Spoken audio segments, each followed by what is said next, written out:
Think of Percy Jackson went there to retrieve the soul.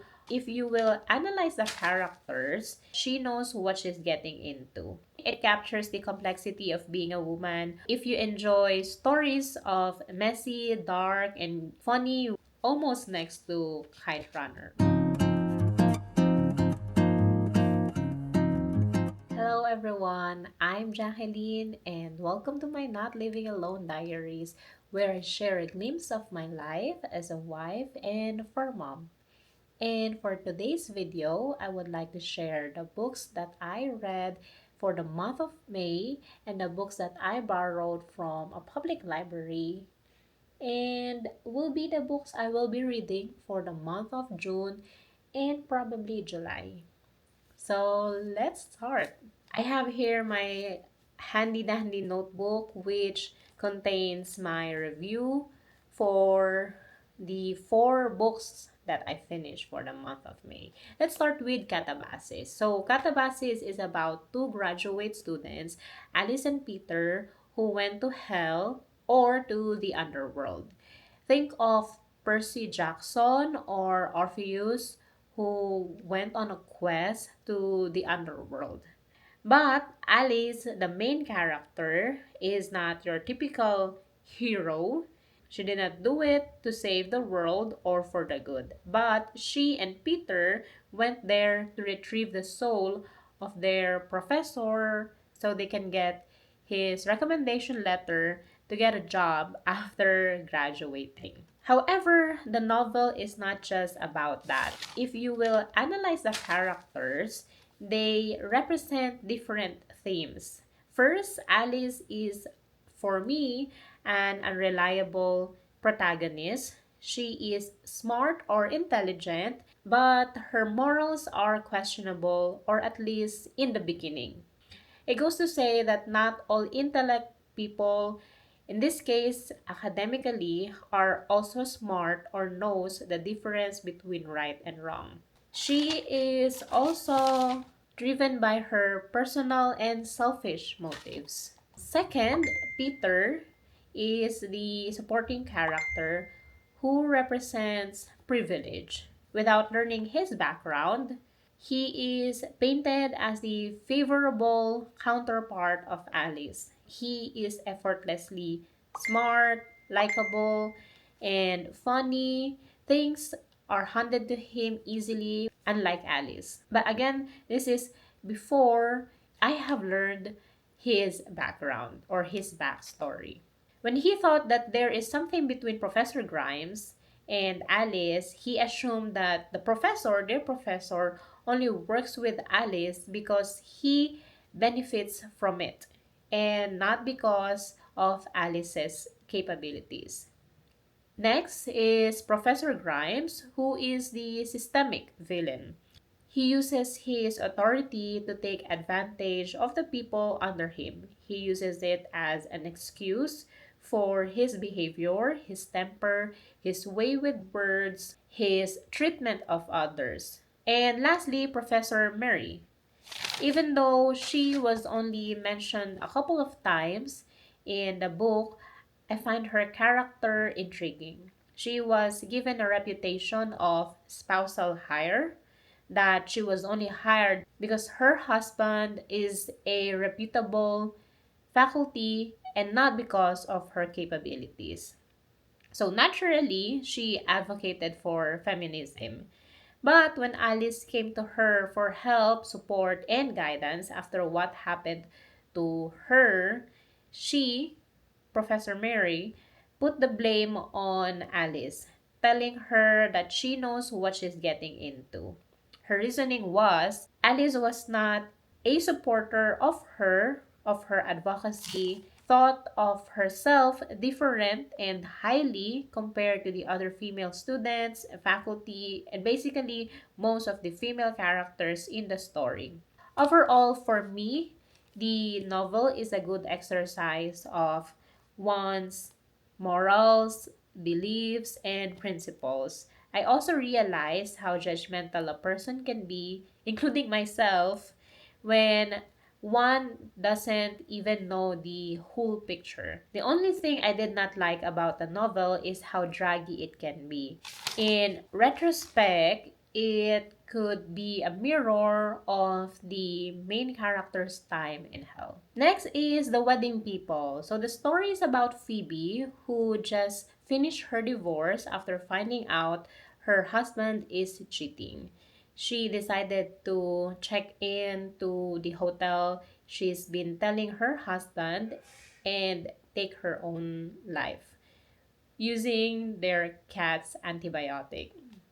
Fortunately, the hotel was being rented by a groom and a bride to be and their guests, so the wedding people. She formed an unexpected friendship with these people, and it helped her learn more about herself and live more for herself. For me, it captures the complexity of being a woman, of mothers and motherless, of orphans and divorcees and widows, and of daughters and teenage daughters. I like that this book felt hopeful, fun, mature, and easy to read. It was a good palate cleanser after reading Katabasis. I also felt like a week of vacation with a longtime friend, a weekend of meeting strangers and living a new life. So, if you enjoy stories of messy, dark, and funny women who are learning what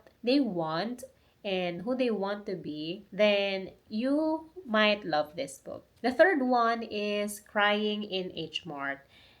This is a memoir about the author's relationship with her mom, how her mom kept her Korean roots alive through her cooking, through staying connected with her family in Korea, visiting them every other 2 years. She also shared her struggles between two worlds, being an American and Korean, trying to fit in with her friends. She also talked about her pursuit for her passion in music and finding a place in it. One important aspect that she identified with was when she went to a concert and identified with the Japanese lead singer. Lastly, her family's grief when her mom was diagnosed with cancer, losing seemingly half of her identity when her mom passed.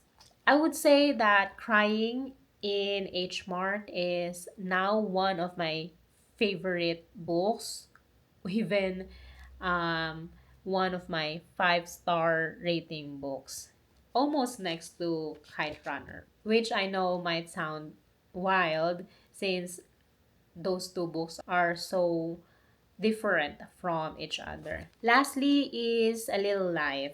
First of all, I do not think that the title and the synopsis match the story. Why did I say so? The story is about Jude, who tried so hard to hide his past, the abuse, the shame he felt from childhood up to his teenage years. After he got out of that situation, he met his friends in college, and he was able to keep that friendship, met more people, and develop profound relationship with them. But these people he sees as friends doesn't know about his past. Because of that, they unintentionally built a world for him, praising him, loving him, caring him. But because of Jude's trauma, he didn't feel that he deserved all of this. A big chunk of the novel detailed how he repeatedly hurt himself even after these friends, these loved ones tried to beg him so many times not to or to stop it. He apologizes, tries to stop, but eventually kept on going back. In retrospect, I think the author intentionally wrote it that way to mirror how victims of abuse might have felt. The feeling of not being able to escape their nightmares, the physical, mental, psychological wounds they receive, the inability to feel like they can not move forward because their trauma is always waiting for them just around the corner. Speaking of trauma, if you decide to read this book, be warned of trigger warnings for cutting, attempting to end one's own life, abuse, sexual assault, and pedophilia. I also think that these trigger warnings are what made the novel a finalist for an award because of its open narration of the abuse some religious organizations have caused on the people who they should be leading and the abuse narcissistic people projects in their relationships. I honestly think that the book is heartbreaking. Aside from the title and the synopsis not matching the book, one other thing I did not like about the story is how unrealistic some parts had become. In the book, you might notice that Jude and Willem have been regarded as the most handsome in their friend group to an extent where almost everyone they know wants to sleep with them, including one of their friends, JB. And for some reason, Jude also knows how to cook a lot of complex meals. He knows at least three languages.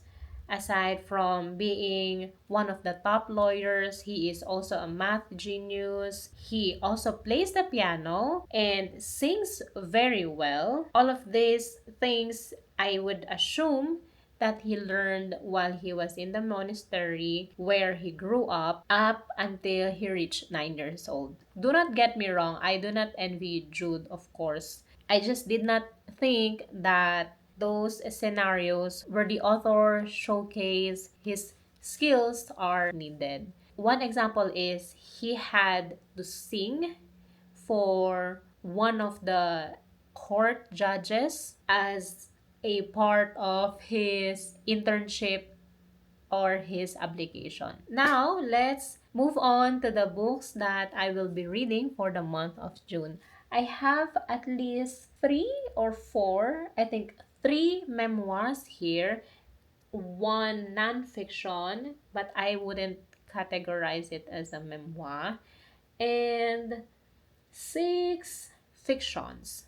Let's start with Men We Reaped by Jasmine Ward. I have already finished this book. This is a memoir of four men who had a significant role in her life and they died from accidents, murder, and suicide. Next is Strangers by Belle Burden. I started this last night, but I decided not to finish the book. I thought that it would be something I will be able to relate to since it says here is a memoir of marriage.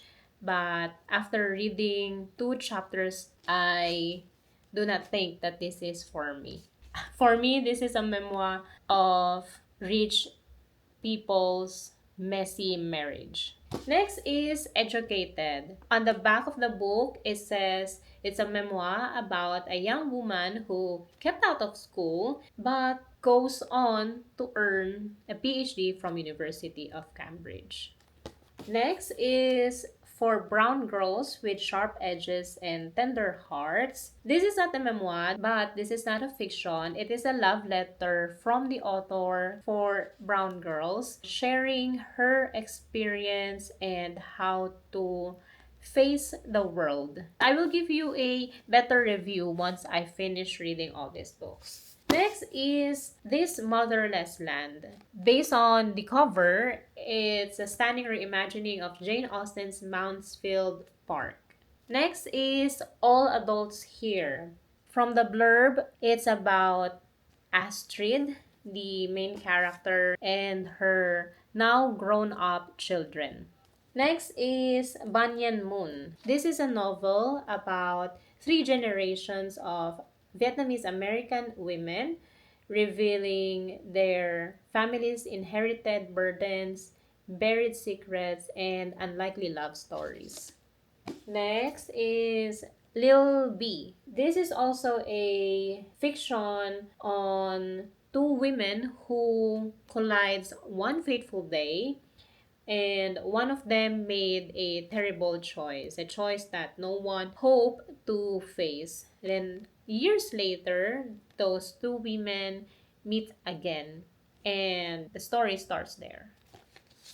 Next is what happened to Ruthie Ramirez. This is a story of Ruthie's disappearance and how it affected her family.